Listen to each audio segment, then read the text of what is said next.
Muy buenas noches, tengan todos, y buenas tardes en algún lugar que corresponda, o buenas madrugadas, porque también sabemos que Europa también se queda despierto hasta tarde. Así que bienvenidos todos a un nuevo encuentro de Raíces de Sefarad, nuestro encuentro de todos los jueves. Hola Lili. Hola Marcelo, hola a todos, como siempre, nos encanta que nos acompañen en cada propuesta, todas las semanas un tema diferente y cada vez más apasionante. Como ya les mostramos en nuestro videito de apertura, les vamos a contar un poquito sobre lo que vamos a tener en los próximos días. Este próximo domingo, el día de Al-Had, no vamos a tener encuentros de Al-Had porque vamos a conmemorar Tisha B'Av, el 9 de Av, una fecha bastante triste para nuestra comunidad judía. El próximo jueves vamos a tener como invitado a Michel Azaria con Les Sefarads, ser sefaradí en Francia. Y también los invitamos a escuchar nuestro podcast Las Perlas Sefaradíes por Spotify con nuestra querida amiga Chuchi Sigwiner, María Esther Sigwiner, la profesora, claro, con todo respeto. Les ¿Qué? recomiendo por un lado, el tema del jueves que viene va a ser una óptica muy particular porque va a enfocar el tema de los sefaradíes en Francia hoy, que está muy cambiante, digamos, o cambiado respecto de lo que era fruto de las diversas inmigraciones que ha tenido. Así que Michel Azaria, quizás no lo conozcan, fue un alma mater de lo que fue poner una placa en ladino en Auschwitz, por ejemplo, muy comprometido, además trabajando siempre junto al recordado profesor Jaime Vidal Cefija, de la Sorbona, de lingüista, así que va a ser muy interesante la del jueves que viene. Y la de este domingo, que no vamos a tener por Tisha B'Av, precisamente el templo de Jerusalén, en parte va a ser el tema de hoy. Sí, claro, la representación de Jerusalén en las Biblias sefaradíes que vamos a tener con nuestra invitada especial, Tamara Kohn. Ella es magíster en Historia de Arte Judío. La voy a presentar primero antes de que la traigamos ante ustedes. Tamara Kohn es historiadora de arte, docente e investigadora especialista en arte y cultura visual judía. También se desempeña como asesora y productora de contenido relacionado con el arte y con la cultura judía para museos y otras instituciones.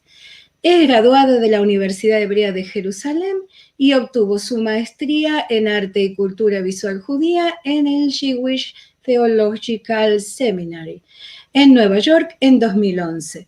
Vive en Buenos Aires, donde continúa con sus tareas de investigación, curaduría y docencia del arte judío, así como su participación en diversos congresos nacionales e internacionales. Sus temas de interés son cultura material, identidad judía, migración, relaciones entre judíos y no judíos y la expresión de todos esos temas en las artes visuales. Así que le damos la bienvenida a nuestra invitada de hoy, Tamara Kohn. Hola Bueno, Tamara, qué gusto tenerte aquí.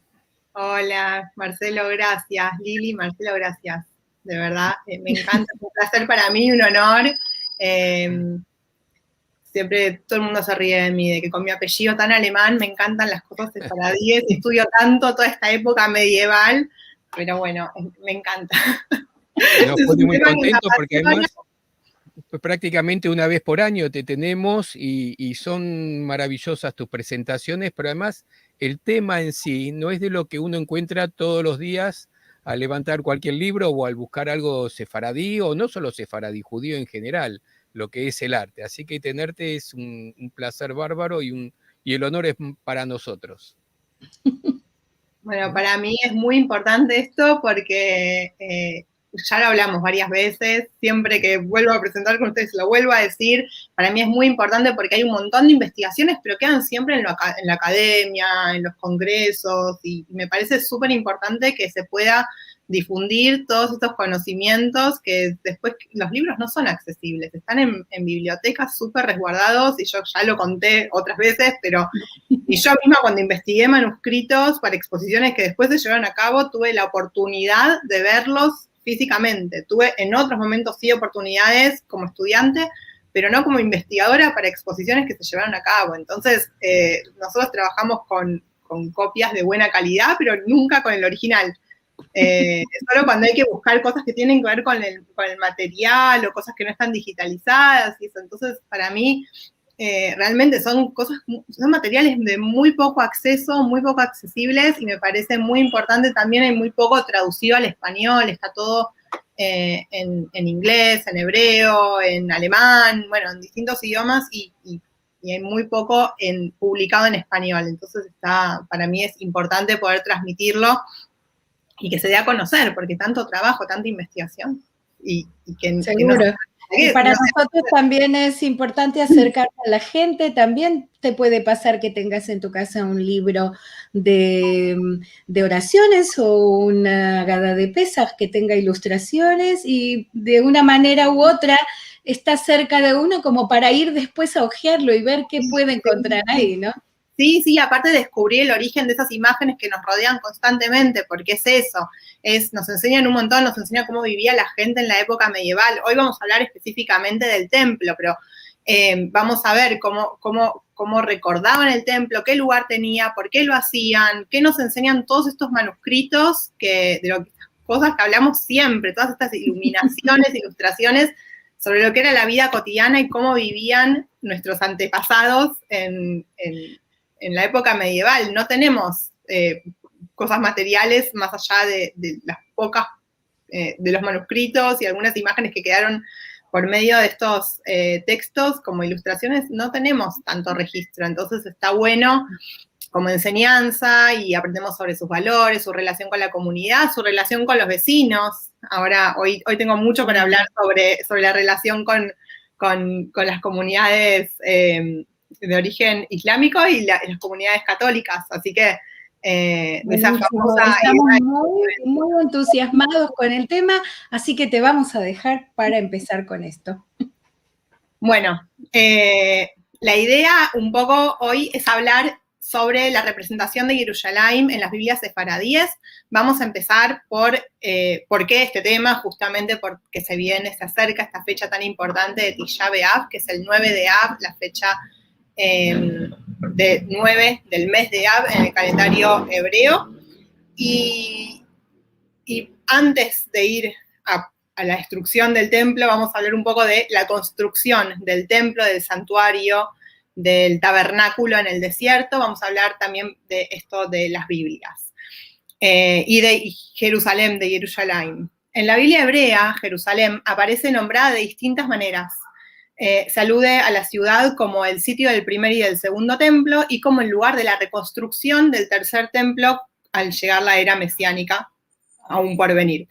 De acuerdo con el relato, y ahora voy a citar enseguida de la Biblia hebrea, de acuerdo con el relato en Reyes 1, en el capítulo 8, versículo 48, para quienes quieran después buscarlo, cuando el rey Salomón terminó la construcción del santuario, dijo: y oraren a ti hacia su tierra que tú diste a sus padres, la ciudad que tú has elegido y la casa que he construido en tu nombre. Los judíos de todo el mundo, y acá vemos la importancia y la relación importante física y geográfica entre el templo y la ciudad de Jerusalén. Los judíos de todo el mundo entonces rezan siempre orientados hacia Jerusalén para preservar la memoria del templo en sus mentes y en sus corazones. El templo de Salomón fue destruido, es la primera destrucción del templo también en el 9 de Av, por el imperio babilónico, por Nebuchadnezzar, y eso fue en el año 586 antes de la era común, antes de Cristo. Esto lleva al primer exilio, después es reconstruido, y bueno, en el medio tenemos toda la historia de las distintas luchas por poder y soberanía en la tierra de Israel, y en el año 40 Herodes lo engrandece. Durante la misma época en la que Herodes termina asumiendo como el rey. Tenemos al último de los reyes de los Hasmoneos, que es Antígonus Matatías. Y lo que yo les quiero traer ahora es para entender cómo se representa y qué importancia tiene la representación del templo visualmente, ya desde esta época, y acá ya es algo como más político, pero es importante que lo veamos. Les traigo unas monedas acuñadas por Antígonas Matitiau. Es el último de los reyes hasmoneos, y vemos una menorá de 7 brazos de uno de los lados, y del otro lado, de la otra cara de la moneda, vemos lo que es el Shulchan Lechem Hapanim, que es la mesa de la proposición, que es donde iban esos panes, también en la parte más sagrada del templo. El mensaje de las monedas transmitían mensajes por medio de mensajes relacionados con quién las acuñaba, y bueno, acá hay un mensaje de autoridad. El mensaje es que Antígonus, proclamado gran sacerdote y rey al mismo tiempo, tenía permiso para encender la menorá del templo y era también el rey. Cosa que Herodes, que estaba luchando por ser rey en esta época, estamos hablando de una moneda del año entre el 40 y 34, 40 y 37, hay varias monedas de estas que se pueden encontrar. Acá les traje como una ilustración o reconstrucción para que puedan ver un poco mejor la imagen. Herodes, incluso había quienes dudaban o cuestionaban su linaje judío y ni siquiera tenía permitido entrar al templo y encender la menorá y llevar a cabo estos rituales. O sea, el templo era muy importante también desde lo político y desde quiénes eran las autoridades para el pueblo. Bueno, con el respaldo de los romanos, Herodes asume como rey, engrandece el templo, lo amplía, y muchos años después, en el año 70 de nuestra era, el 9 de Av nuevamente, el templo es destruido por los romanos. Y acá tenemos la conmemoración no judía de esa destrucción del templo. El Imperio Romano cruza la fortaleza de Antonia, incendia el templo, deja el templo en ruinas, destruye el santuario, que era ese centro de la vida espiritual judía, era muy importante para la sociedad de esa época. Estamos hablando de una sociedad en la que todo era alrededor del templo, en la que el pueblo se congregaba en Jerusalén y purificaban sus pecados por medio de los sacrificios, recibían la bendición de los Kohanim, de los sacerdotes, se juntaban, se reunían en Pesaj con el sacrificio pascal, en Yom Kippur. Era clave en la vida judía de esa época, era clave en esa sociedad, en una sociedad que tenía un templo donde se llevaban a cabo sacrificios y donde era muy importante, y de repente eso queda absolutamente destruido.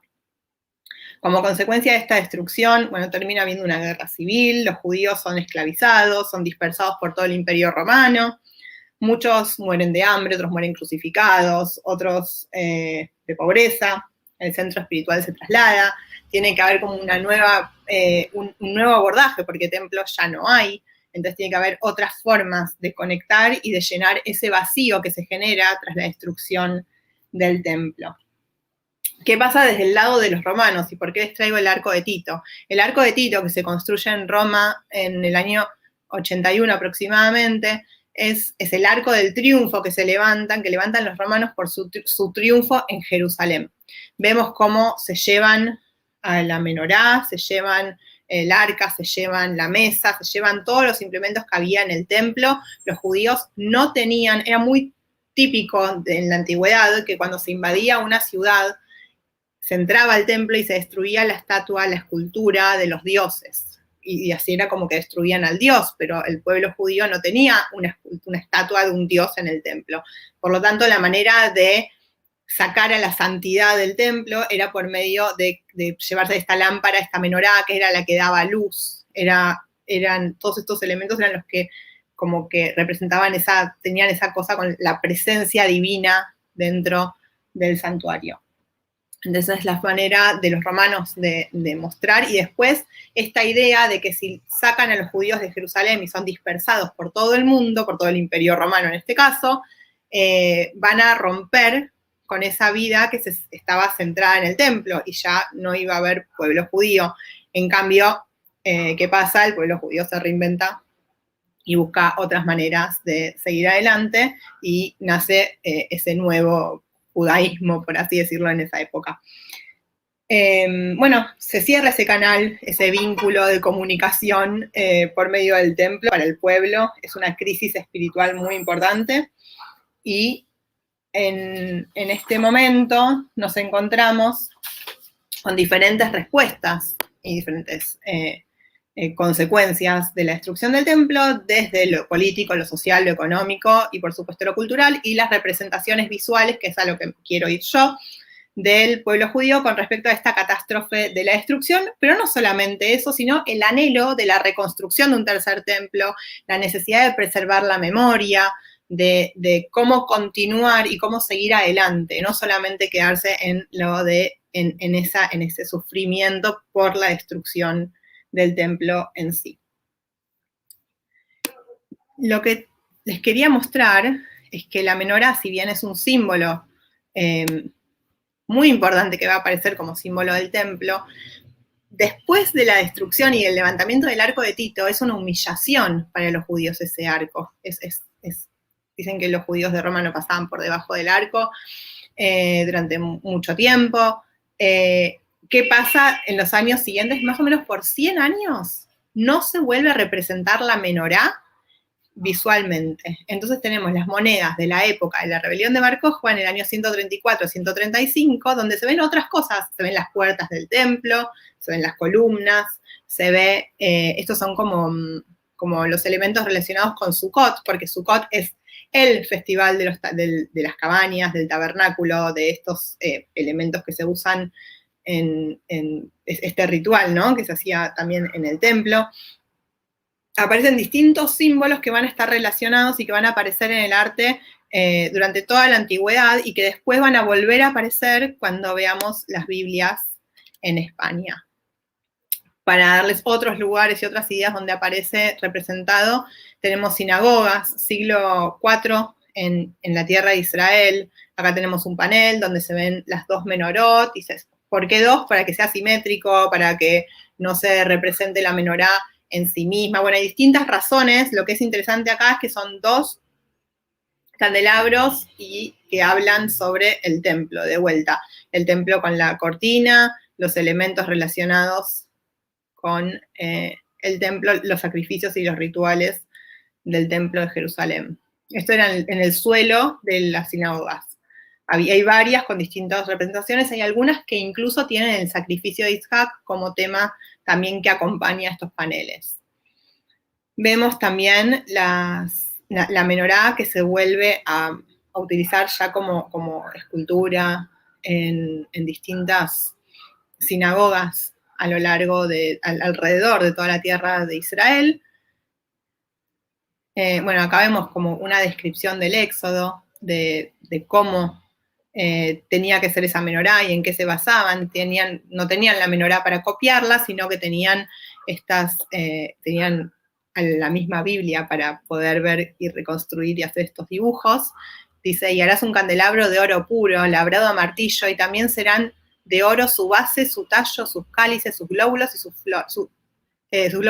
flores. Y 6 brazos saldrán de sus costados, 3 de uno y 3 del otro. Les traje así un poco para que puedan ver como la descripción bíblica y cómo se busca que tenga exactamente las mismas patas y que sea como tal cual como describe el texto. Vemos esto, es otra representación de los elementos del templo en Jerusalén, en una casa. Y después tenemos el arte funerario. ¿Por qué el arte funerario también es importante y por qué aparece tanto la menorá y el templo? Aparece justamente por esta promesa de la llegada del Mesías, de la reconstrucción de un tercer templo, de la redención del pueblo.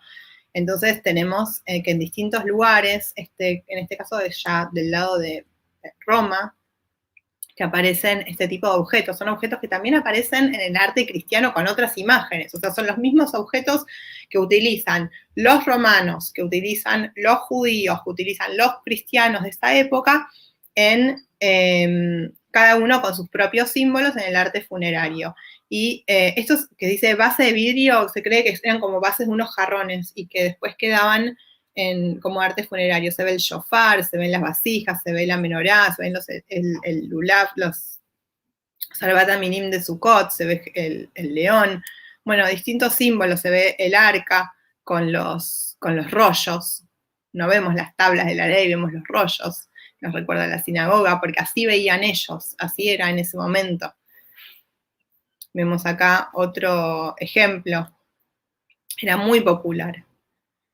Un sarcófago.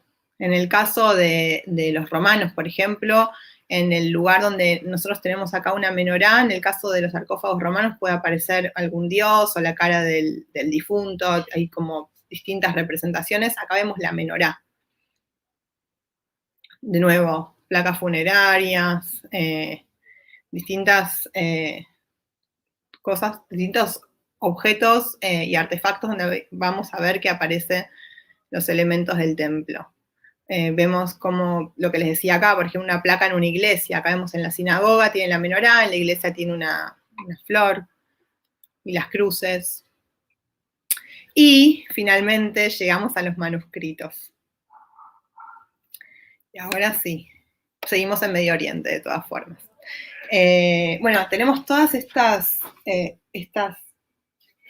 obras que vimos en la antigüedad. ¿Y por qué se las traigo? Porque me parece importante dejar en claro que la menorá es un símbolo que, si bien dijimos que durante un tiempo desaparece por este tema de la humillación y del duelo después de la destrucción del templo, después vuelve a aparecer como ese anhelo a la reconstrucción y a la llegada del Mesías y, bueno, etcétera. Y las representaciones del templo van a estar en distintos lugares y durante mucho tiempo y van a continuar hasta el día de hoy. Es importante también por el paralelismo que se genera entre la sinagoga como la casa de rezo y seguir como preservando, pero por medio de las plegarias, los rituales, que ya no hay sacrificios, entonces viene ahí las plegarias, viene como a reemplazar eso que no se puede realizar, pero es la manera de continuar ese vínculo con Dios que yo antes les decía, quedó cerrado ese canal de comunicación de los sacrificios. Hay que abrir nuevos canales de comunicación. Siempre recordando el templo, que no se vaya a olvidar el templo. El primer registro que tenemos del templo, de la ilustración de un manuscrito, es en Medio Oriente, es esta Biblia que veían en pantalla, es la First Leningrad Bible de Shlomo Ben Buya, es del año 999, y lo que vemos básicamente son los distintos elementos. Vemos la menorá, vemos abierto una especie de Aron HaKodesh y algunas de las vasijas y utensilios y elementos que se utilizaban en el templo. Y luego pasamos a España, a las Biblias. ¿Y por qué tanto hincapié en las Biblias? ¿Por qué son tan importantes? ¿Y por qué van a aparecer? Acá no vemos los elementos del templo, pero ¿por qué van a aparecer los elementos del templo en las Biblias? Porque la Biblia es llamada en muchos lugares, sobre todo en Sefarad, Mikdashia, que quiere decir como pequeño templo. Así es como el Tanaj es llamado en distintas comunidades de España y Provence durante la época medieval. Entonces, esta representación también tiene que ver con ver al Tanaj como esa Mikdashia, como ese pequeño templo que uno puede tener en sus bibliotecas, en sus casas.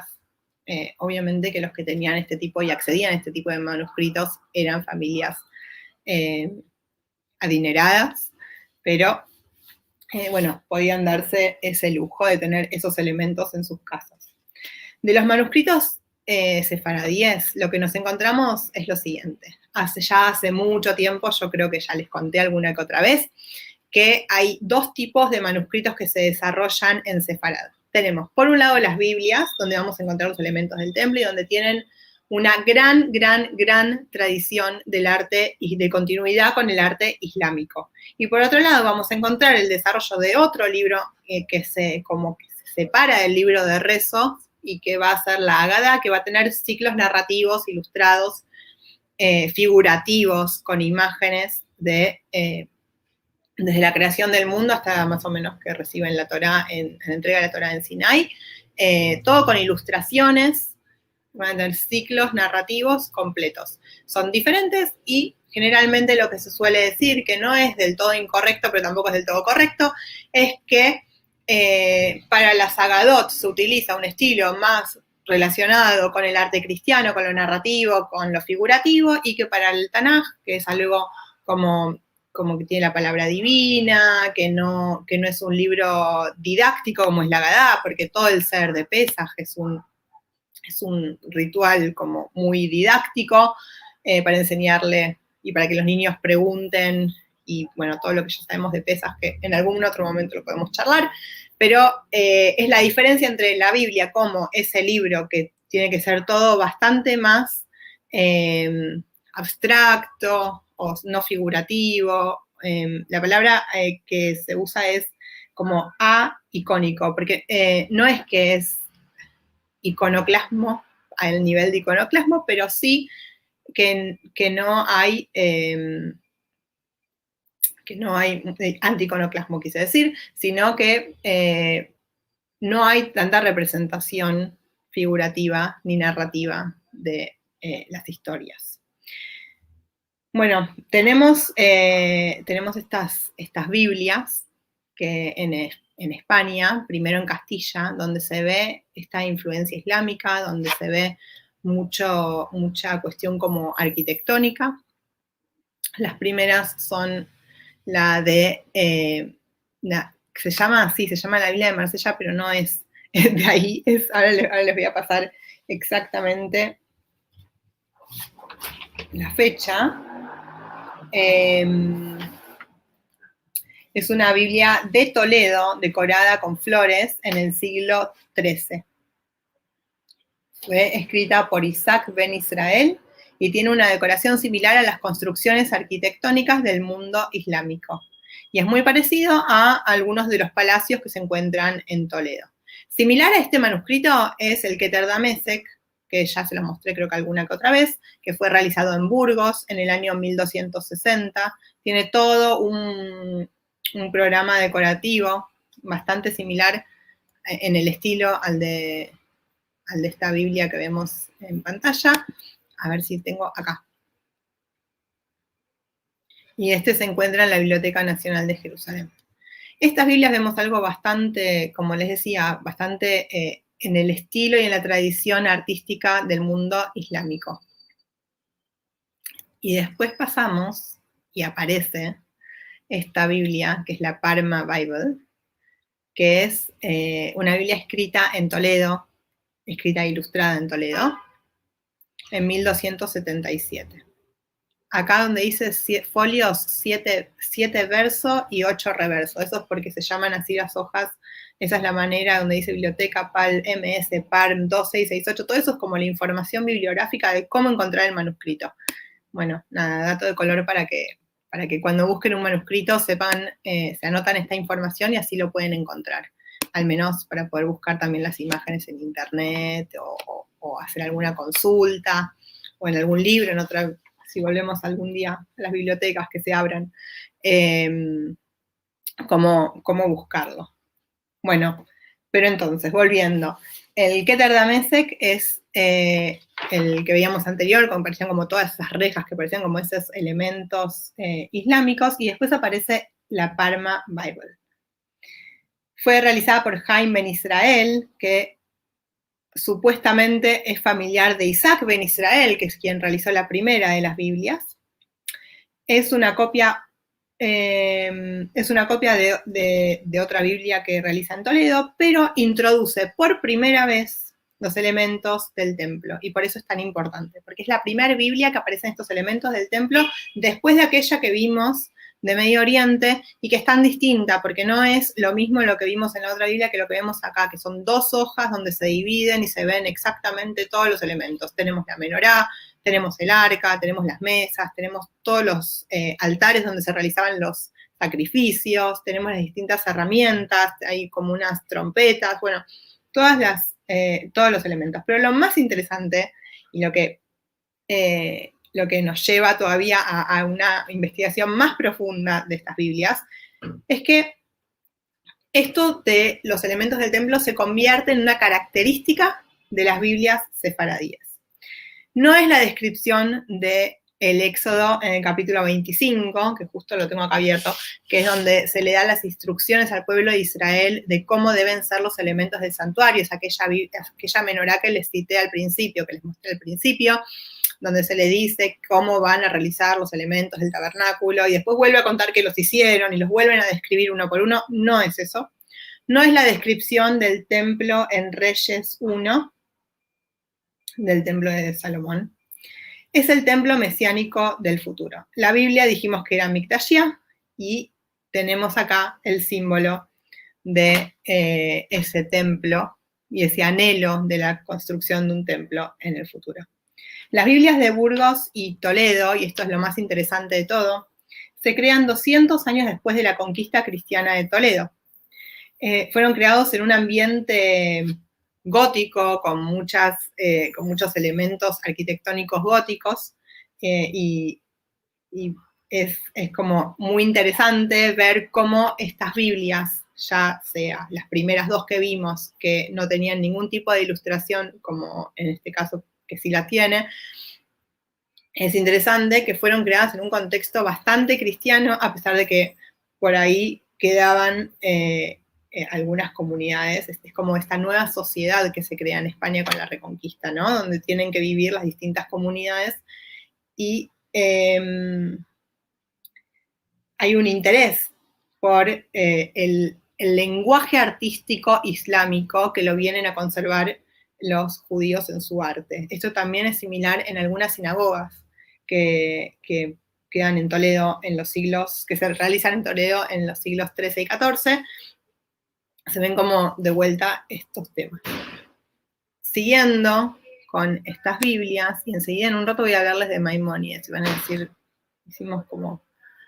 vamos a seguir con Rambam. Vemos esta Biblia de Perpiñán, que nos vamos todavía más cerca de Francia. Esta Biblia, para mí, esta ilustración es muy linda. Yo antes les contaba,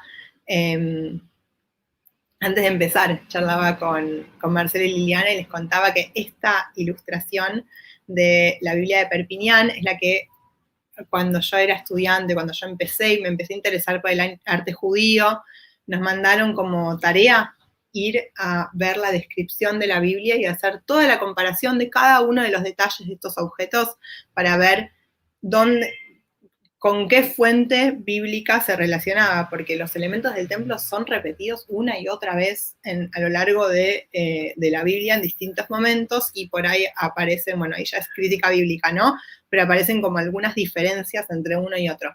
Y bueno, fue ese ejercicio de ir y leer las fuentes y volver a las fuentes, porque uno sabe, se imagina, cree, escuchó, leyó, pero volver a la fuente y volver a leer minuciosamente fue un ejercicio fantástico, y por eso le tengo tanto cariño a la Biblia de Perpiñán. Pero bueno, volviendo, Perpiñán, 1299, realizada por Salomón ben Rafael. Es muy similar a la Biblia de Parma, que es la que les mostraba antes. Esta es la de Parma, esta es la de Perpiñán.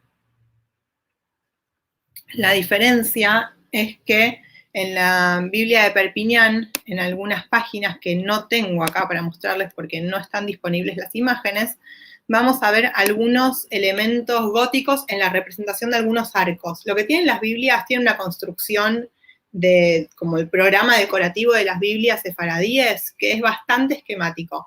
Tienen la introducción con estos elementos del templo, tiene una parte que es la mesorá, que es todas las notas y anotaciones sobre la edición y sobre cómo son escritas y pronunciadas algunas palabras, donde se escribe todas esas notas de la mesorá, donde se puede encontrar una palabra y donde puede aparecer de vuelta, bueno, el Google del pasado, porque hoy no lo haríamos buscando en Google, pero en otra época se hacía por medio de la Mesorá, una especie de concordancia.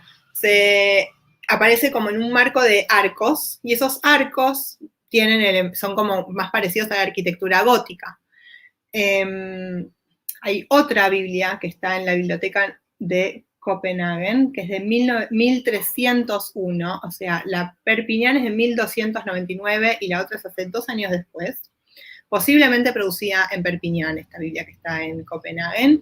Es muy similar a la Parma, pero tiene elementos góticos, también como la Perpiñán, y además tiene, se las quiero mostrar, tiene el tema del fondo azul y rojo. Ese fondo azul y rojo también es muy típico del arte cristiano, del arte gótico, de los manuscritos cristianos. ¿Por qué? Porque recuerda como las ventanas en las iglesias con los vitraux, que se ve como la luz, el estilo en el que está hecho está muy relacionado con eso. Y otras de las Biblias también de esta familia, que ya no estamos en Castilla, ya estamos en Cataluña, estamos mucho más cerca del mundo cristiano, es la Fargi, hispano-provenzal, ya es posterior, 1366 a 1382. Vemos la menorá ocupando la página entera, y del otro lado vemos los elementos como si fuesen sombras realizadas en oro. No tienen todos los detalles que veíamos en los otros ejemplos. Es como que se va cambiando el esquema. Voy para atrás para que puedan volver a ver cómo va evolucionando o cambiando. Miren la similitud en la menorá entre la de Parma y la de Perpiñán. Y de a poquito va cambiando. Y la de Fargi, que es bastante posterior, tiene bastantes años de diferencia, casi 100 años con la de Perpiñán, sigue como evolucionando, cambiando el estilo. Tenemos otra, que es la FOA, que de vuelta tenemos una página dedicada a la menorá y algunos elementos, y la otra página dedicada a los altares, las vasijas, los inciensos, etc. Y tenemos otras hojas que probablemente también provienen de manuscritos de la Biblia. Tenemos la menorá en la King's Bible, también de vuelta, es otro estilo completamente diferente. 1384, tiene los escaloncitos a los que se subía el sacerdote, tiene las pinzas, bueno, tiene todos los elementos para encenderla, y después tiene todo el resto de los elementos del templo. Fíjense, 3 páginas dedicadas al templo. Va cambiando el estilo. Y por último, la Biblia de Cervera, a la que voy a llegar en un rato. Vamos a elegir una menorá para dejar ahí. Ahí está. Bueno, ¿qué sucede? Vimos las primeras Biblias en Castilla, vimos que primero no aparecen estos elementos del templo, son solamente con este estilo bien islámico. Después aparecen estas Biblias que tienen los elementos del templo, que son de alguna manera copiadas o posiblemente copiadas en Cataluña. Y vemos que en Castilla se mantiene ese sistema y esquema decorativo basado en el lenguaje artístico islámico, mientras que en Cataluña empieza a haber, hay un sistema de arte, un sistema decorativo, un idioma decorativo bastante islámico en su origen, pero hay muchos elementos góticos que tienen que ver con la Europa cristiana. Generalmente se explica esto por la relación geográfica, por la relación también de las poblaciones, pero ya dijimos que estas Biblias en Castilla se crean mucho después de la Reconquista, entonces no estamos hablando de que tienen vecinos que fueron realizadas bajo un dominio islámico. En realidad, o sea, si bien está la cultura mudéjar, no es lo mismo decir que fue realizado en el año 1000 que fue realizado en el año 1200, 1300. De hecho, en Perpiñán nunca fue parte nunca tuvo gobierno islámico, y aparecen estas Biblias bastante parecidas a las de Castilla.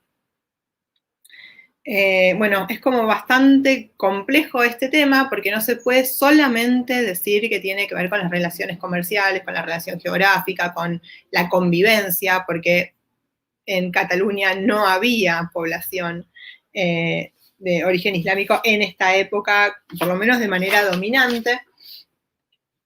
Y entonces nos encontramos con que en Toledo es un arte bastante islámico en su estilo, es ornamental. Después aparecen las Biblias en Cataluña que son como esa mezcla. Y vemos por otro lado lo que habíamos dicho de las Agadot, que son bastante cristianos en su estilo, ¿no? En esto de lo figurativo. Las Agadot que ni siquiera son Biblias, eso es completamente diferente. ¿Qué sucede?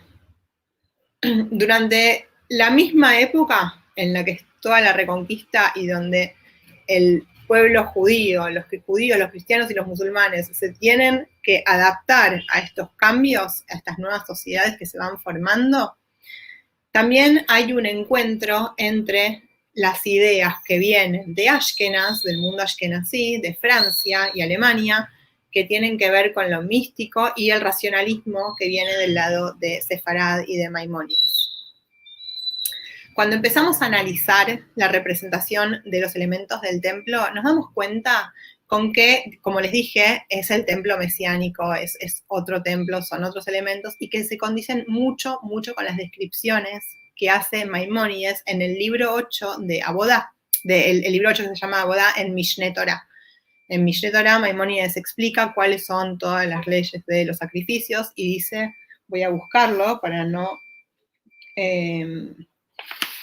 cometer ningún error,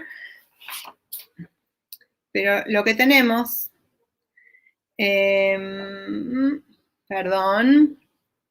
tenemos que para Maimónides, Abodá, que es el trabajo de los sacrificios en el templo. Estos trabajos y sacrificios no se pueden realizar después de la destrucción, por lo que es muy importante estudiar las reglas y las leyes de los sacrificios y los implementos y vasijas que tenían lugar, que tenían todo un lugar central en ese tipo de rituales. Por medio de las ilustraciones es una forma para que todos lo puedan estudiar y que esto no quede solamente como una transmisión de generación en generación entre los Kohanim y los levitas, que en definitiva nada, se va perdiendo. Es importante como que se enfatiza que al no haber templo están las ilustraciones y que esto tiene que ser estudiado, que hay que conocer cuáles eran los elementos del templo, cómo eran, y por eso tanta importancia en estas Biblias a los elementos del templo, porque viene desde ese lado racional. Eso es como la explicación de por qué está este elemento como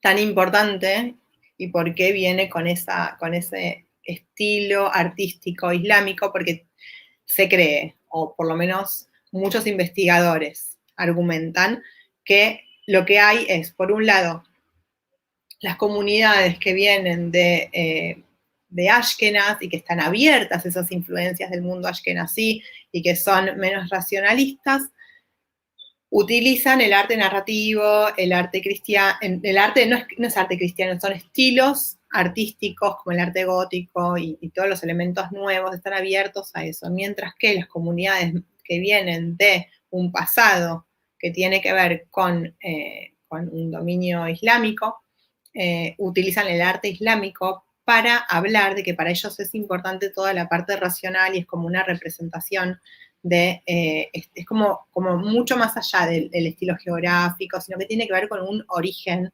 y con esa idea de el sefaradí que viene de un lado o de quienes llegan desde Ashkenaz y de la relación con las distintas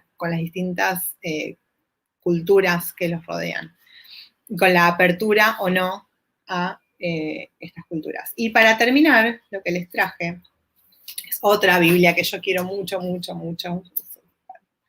Me da gracia de mí misma que yo quiero las Biblias, pero bueno, es un manuscrito al que le tengo mucho cariño y que es la Biblia de Cervera. Es una Biblia de la que ya creo que hablé muchas veces, voy a buscarles la imagen. Es una Biblia que fue creada en el año 1299. Esperen que les voy a poner la imagen. Biblia de Cervera. Esta menorá es muy famosa. Aparece como un símbolo, como imagen, como representación visual en distintos lugares. Es muy usada, muy popular. La Biblia de Cervera fue escrita en 1299-1300, parece que fue decorada en Tudela, y había una gran comunidad mudéjar ahí. Y el iluminador se llamaba Yosef Atzorfati, Yosef, el francés. Ahora, hay dos teorías.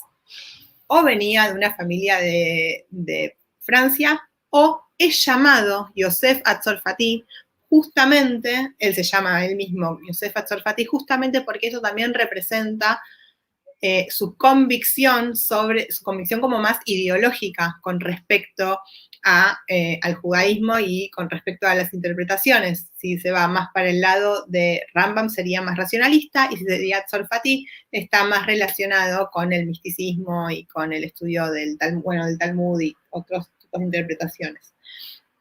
Entonces, o lo dejamos en la parte como más superficial, que tiene que ver con su origen francés, geográfico, o podemos ir a que también se identifica culturalmente con los judíos franceses. Esta Biblia de Cervera, que es bastante temprana, es del año 1300, es de la misma época que las otras que vimos, no está realizada en la misma tradición que las Biblias de Castilla, sino solamente en parte. Tiene un montón de fuentes cristianas en sus representaciones. No tenemos los elementos del templo, tenemos sin embargo esta menorá. No es la menorá ni del Rambam, claramente, de los elementos del templo, es la menorá de la visión de Zacarías, o sea, que tiene que ver con el templo, con la reconstrucción, pero es otra menorá con los olivos. Así que ahí ya tenemos como un elemento muy distintivo. Y tiene elementos figurativos y narrativos, y les quiero mostrar, creo que les traje también la imagen del colofón. El colofón es donde dice Anillo, Yosef, Atzorfati, Yosef el francés. Bueno, que hizo que este libro sea a Sefer Tziarti Be Ishlamti. O sea, este libro lo iluminé yo, lo completé yo. Y tiene letras que son zoomórficas, tiene estas criaturas, tiene todos estos elementos que podemos claramente ver que se aleja muchísimo de lo que veníamos viendo en las Biblias con la influencia islámica. Creo que por medio de esta Biblia de Cervera podemos entender de qué estoy hablando cuando hablo de un estilo y de otro. Es muy distinto esto a lo que veníamos viendo con los elementos del templo y con un esquema tan como estandarizado, ¿no? Bueno, y para terminar, antes de ir a la conclusión, lo que les quería traer es el Mishneh Torah de Rambam, iluminado, para cerrar esta idea, el libro, el comienzo del libro de Abodá. Perdón, me quedó una imagen de la Biblia de Cervera. Voy a hacer un breve paréntesis, volvemos a la Biblia de Cervera. Esta menorá que aparece al final del libro de, si no me equivoco, el libro de Éxodo, donde se vuelve a hacer un recuento de todos los elementos del templo y se vuelve a describir cómo es la menorá. Y acá sí vemos cómo se introduce en el medio del texto, cómo aparecen este tipo de decoraciones, y tenemos una menorá que cierra porque es lo que cuenta el texto. Es decir, son ilustraciones que son muy ilustrativas de lo que narra el texto, para que se entienda la diferencia con la Biblia tradicional española, hebrea, que tiene todos estos elementos como apertura y como presentación de la Biblia como Miktashia, como ese pequeño santuario donde se ven todos los elementos del templo juntos. Acá vemos la menorá porque es lo que describe el texto. Ahora sí, yendo a Rambam y al Mishneh Torah, les traje un ejemplo de Italia, muy posterior, del siglo ya XV, mediados del siglo XV, es el comienzo del libro de Abodá, que sería la parte en la que el Rambam Maimónides interpreta los trabajos, los sacrificios, toda la parte que tiene que ver con el templo y el estudio de los elementos del templo,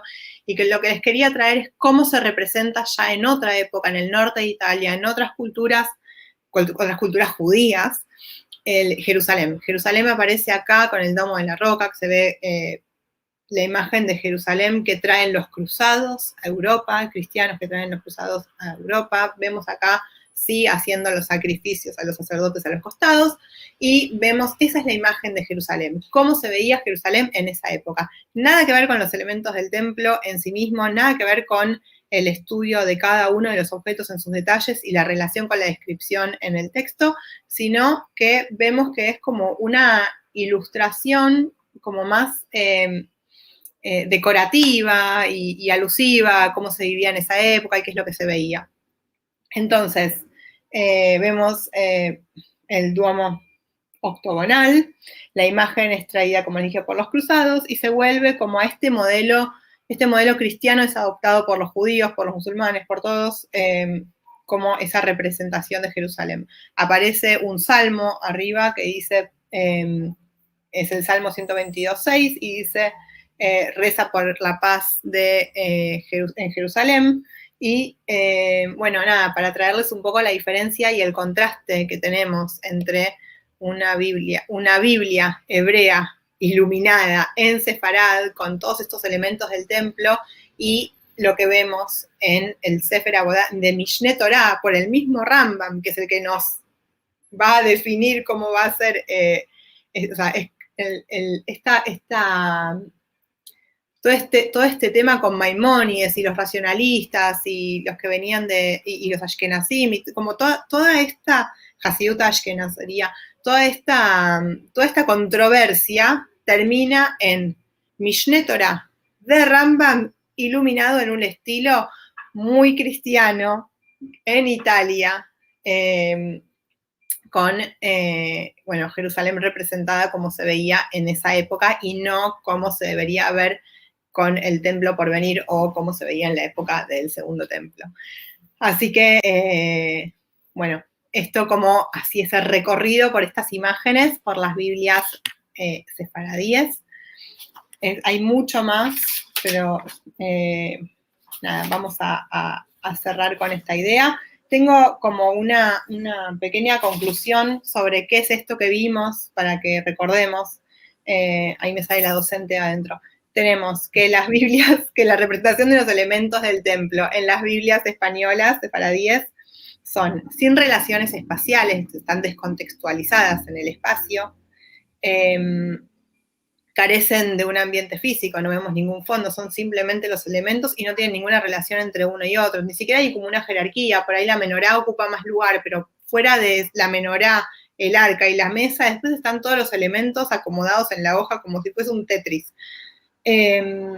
No es la ilustración del Éxodo 25, no es la ilustración del templo de Salomón del Libro de Reyes, es un templo mesiánico que permite una continuidad de la abodá, del trabajo en el templo, sin el templo, que es esta idea que propone el Rambam de seguir estudiando los elementos del templo y este texto bíblico y esta Mikdashia, este Tanaj como pequeño templo para la continuidad del trabajo en el templo, que es muy importante porque carecemos de ese centro y vimos esa crisis que hay en el pueblo de Israel y las distintas maneras de hoy esta palabra que está tan de moda, de resiliencia, de distintas formas de levantarse de vuelta y seguir adelante y sobrellevar este duelo, que es un duelo comunitario y tan importante, una fecha tan triste y tan significativa en el calendario de nuestro pueblo. Así que bueno, eso es todo. Bravo, Tami. Antes de felicitarte y decirte todas cosas lindas, quiero hacerte una pregunta respecto de el soporte, el papel, digamos, y las tintas. ¿Podés decirnos algo de eso? Sí, Y por ahí además preguntan si pintaban con oro, es una de las preguntas que va a aparecer. Sí. Esta vez no me detuve en la parte técnica porque es otro tema en sí mismo. Cuando se hacen los manuscritos hay todo un equipo de personas que participan. Tenemos el sofer, tenemos el ilustrador, tenemos el coloreador, que es la persona que colorea estas ilustraciones, y se utilizaba oro, usaban como hojas de oro para pintar. Se utilizan distintas tintas realizadas con materiales naturales, está hecho sobre pergamino. ¿Qué más? Bueno, depende del manuscrito y la zona, porque ya los que están más cerca ahí de Francia tienen la letra un poco más redondeada, pero hay todo un trabajo muy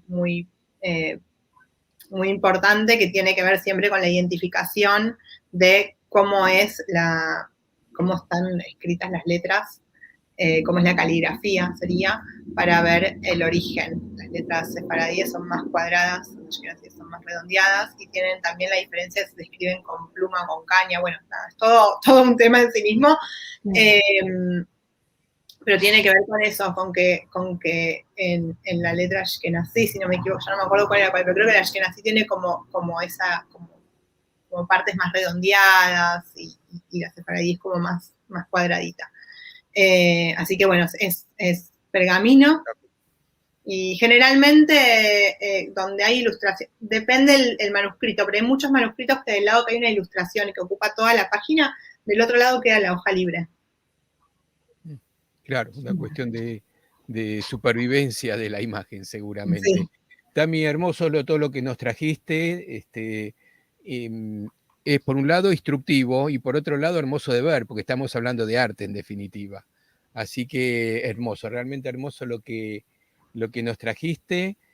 Hay algunas preguntas, ahí te van a desafiar con algunas preguntas que ahora vamos a ver. Adelante, vamos con eso. Vamos a empezar primero con los saludos, porque están por orden en que fueron escribiendo. A ver, Lili, ¿que te gustan los saludos? Sí, claro. Alar Carciente nos dice buenas tardes, estaba esperando desde bastante antes del comienzo. Estrella Levi también, shalom, shalom, y muchos cariños a todos desde Buenos Aires. Aida Benaltalef, buenas tardes a todos desde Tucumán, Argentina. Bernard Baena está en Río de Janeiro, también siempre nos acompaña todos los jueves, y aguardando porque estaban todavía sin comenzar la charla. Pablo Frenkel, que estaba muy atento a lo que habías dicho sobre tu apellido, y entonces dice que él también tiene un apellido ashkenazí, pero le apasiona mucho la historia y la cultura de los judíos hispánicos. Buenas tardes desde Albuquerque, Nuevo México, Yoshavto. Diana Franchini, buenas noches, saludos desde Brasil. Lisbeth Navarro, shalom desde Venezuela. Ya lo leímos. Buenas tardes desde Israel, la licenciada Diana Hofungay. Que ya es la 1 de la mañana, ya las 2 de la mañana ya son allá. Sí. Dice, bueno, seguro un comentario de algo que habrás dicho. Los hebreos ascendían a Jerusalén 3 veces por año, Pesach, Shavuot y Sukkot, no en Kippur. Pablo Frenkel que pregunta si podías repetir dónde se encuentra en Éxodo la descripción de la menorá. Sí, voy con esa. Tenemos en el Éxodo, en el capítulo 25, la parashá Truma, dice, dile, y le dijo el Eterno a Moisés, dile a los hijos de Israel que me traigan ofrendas donadas por todo el mundo. Bueno, sigue, hasta que dice, y construirán un arca, Aarón, de madera de acacia, de 2 codos y medio, y ahí arranca toda la descripción, si no me equivoco, llega hasta el capítulo Lamed Aleph, que es 31. No estoy segura, pero más o menos. Sí, y harás las tablas para el tabernáculo, y harás el altar de madera, bueno.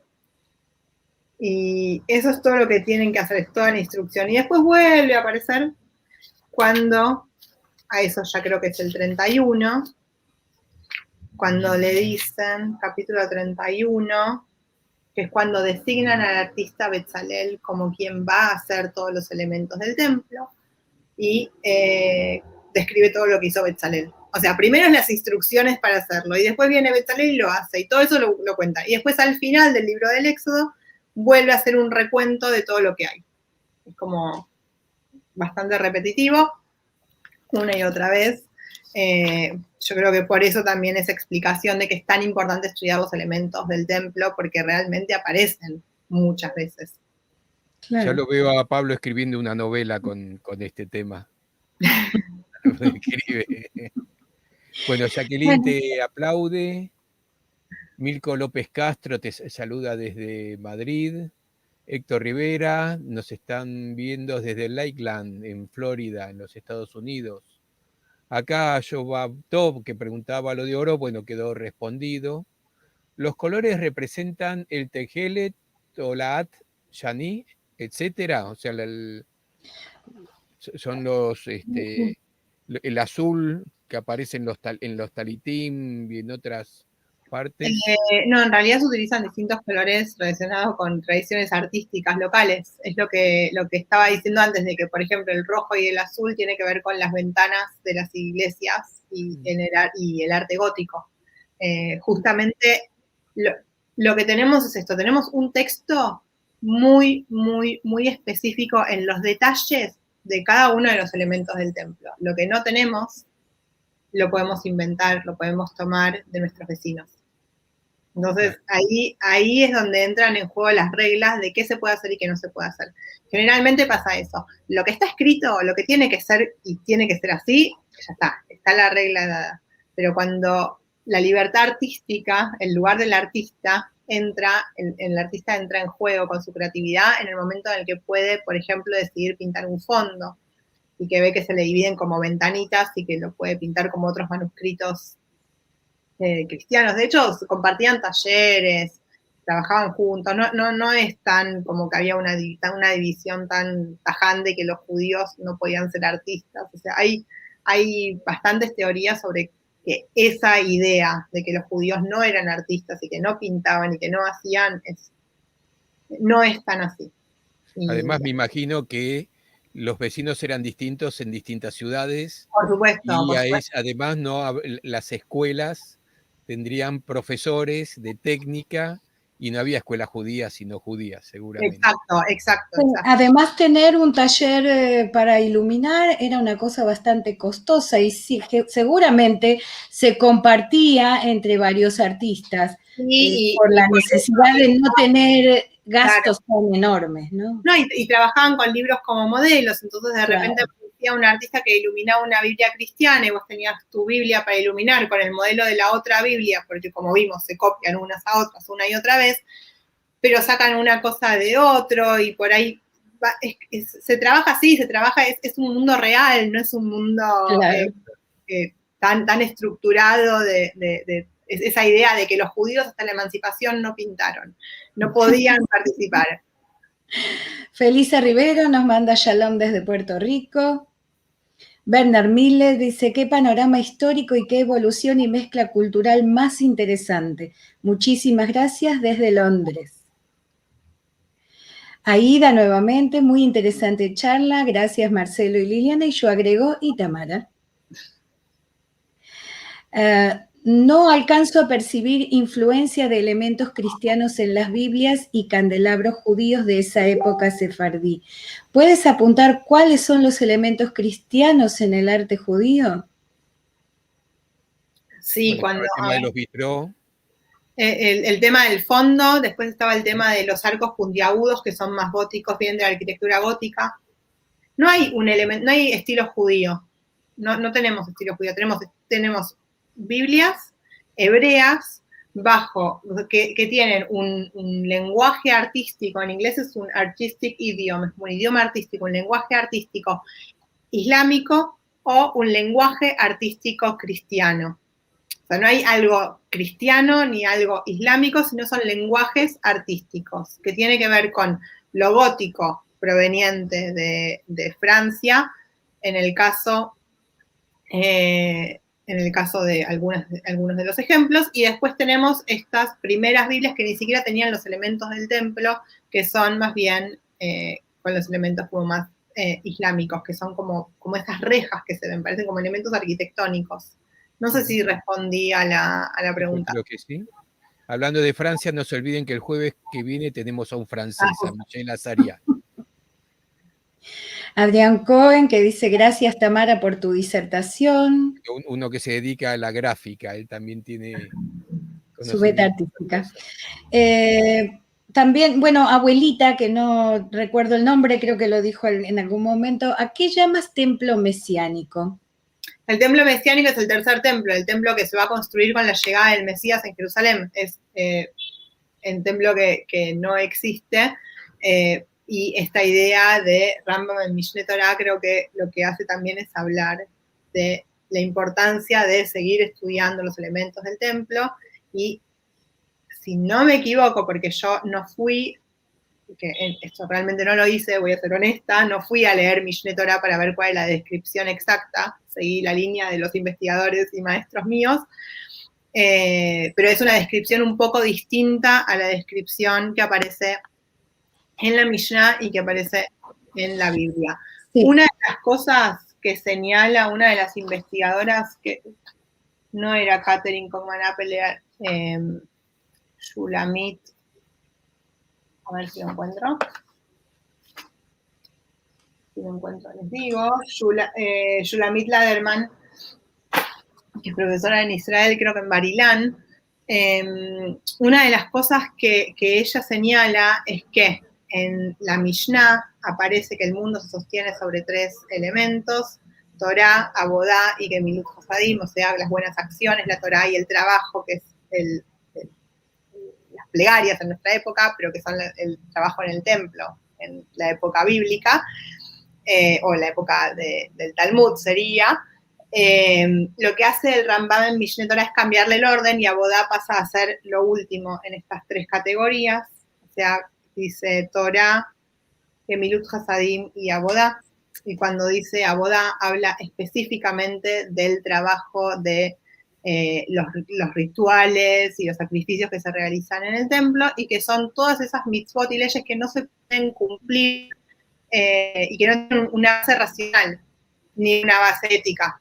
O sea, tenemos todas las que son, todo lo que tiene que ver con la Torah como la Torah racional, toda la parte ética de ayudar al prójimo y de hacer buenas acciones, y toda la parte de estos rituales que no se pueden realizar, que tienen que ver con el templo y que hay que cumplirlos de todas maneras y que van a llevar a la llegada del Mesías, digamos, una interpretación más o menos así, y que tiene que ver con ese templo mesiánico.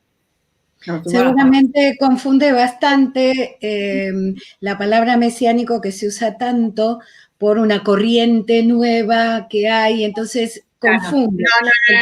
No. Lo que estamos hablando es el templo en la época que vendrá, que los judíos todavía estamos esperando, de cuándo va a llegar el Mesías. No es una corriente actual, ni es un templo mesiánico que puede llegar en cualquier momento ahora, o que puede estar siendo utilizada la palabra por otra corriente que no tiene que ver con el judaísmo. Entonces, no confundamos el concepto. Mesiánico sigue siendo mesiánico para ver. Diana Franchini, bellísima presentación, muy interesante, gracias. Yvonne Stern, bueno, felicitaciones, Tami, por la interesante presentación de las Biblias a lo largo de los siglos. Un abrazo desde Río de Janeiro. Pablo Frenkel nos pregunta, ¿cuánto tiempo se empleaba en escribir y pintar una Biblia en sefarad? Tenemos Biblias que fueron hechas en 1 o 2 años, y tenemos algunos, la Farji, por ejemplo, tardó como 10 años, 20 años en hacerse. Wow. Puede pasar distintos... Esta quedó repetida, la de Marta, en cuanto a los elementos cristianos. Bernardo Guzmán, que dice muy interesante presentación. Betty Estrada, saludos desde México. Mirko López Castro, tenés que venir a visitar Toledo, es maravilloso el legado judío. Nosotros hemos estado unas cuantas veces y realmente... Si me llevan yo voy, si me invitan yo voy. Varias veces ahora no estamos en un buen momento, pero me encantaría. Totalmente. Bueno, acá también la pregunta de Felisa también ya quedó respondida de respecto del templo mesiánico. Y Pablo que nos dice que tiene una novela en curso. Bravo, Pablo. La Bravo. vamos a esperar con gusto. José Luis Tarica dice, hermosa exposición, asombroso el material que nos trae Tami, como siempre es un placer ser participante, ¿será? Adrián nos dice, es interesante ver la simbología diferencial utilizada ya en el siglo XIV entre los sefaradíes y los sarfatíes, claro, unos muy islámicos y otros muy góticos.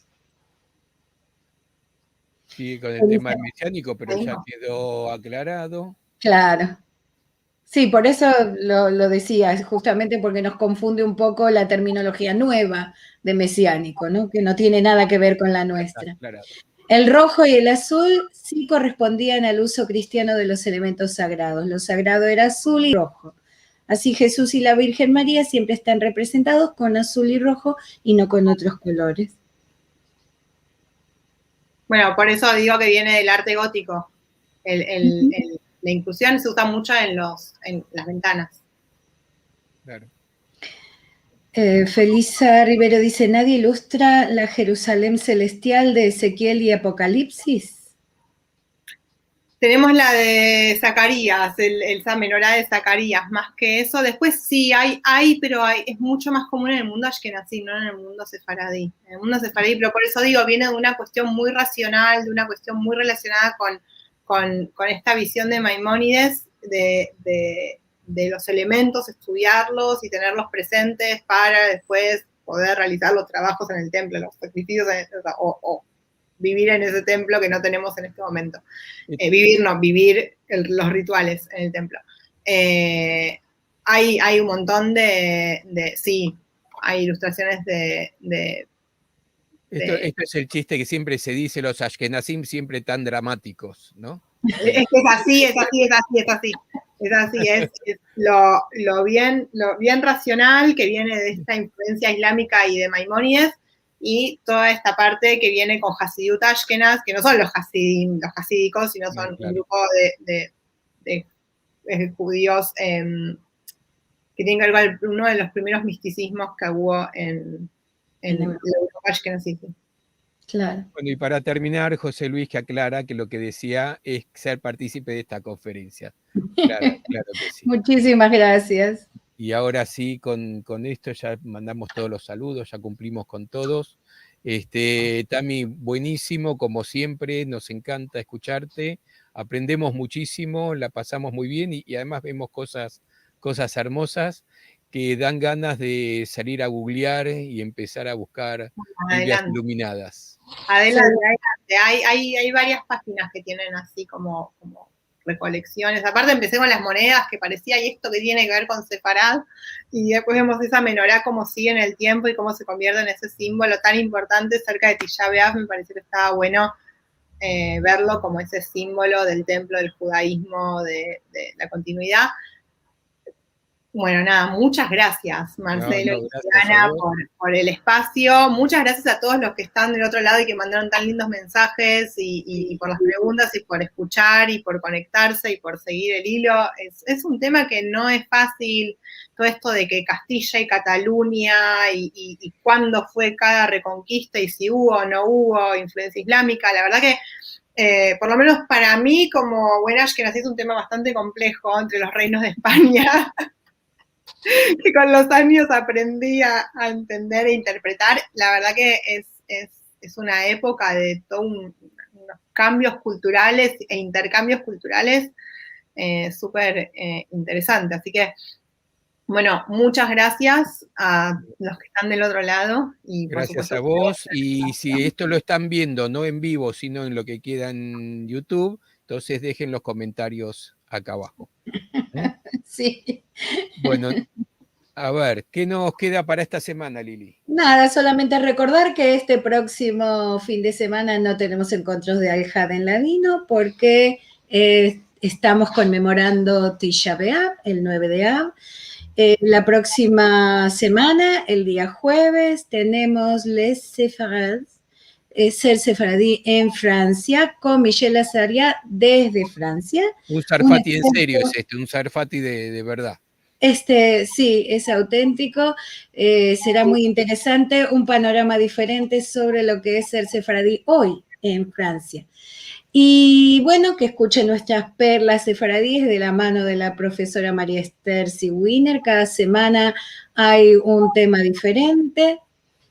Y que escuchen también nuestro programa de Radio Magazine Sefaradí por Radio Sefarad. Pueden encontrar en sefarad.com todos los artículos que los llevan a los programas de radio, a los enlaces para entrar en las actividades, y también pueden aprovechar y mirar en la página los artículos que vamos publicando cada día.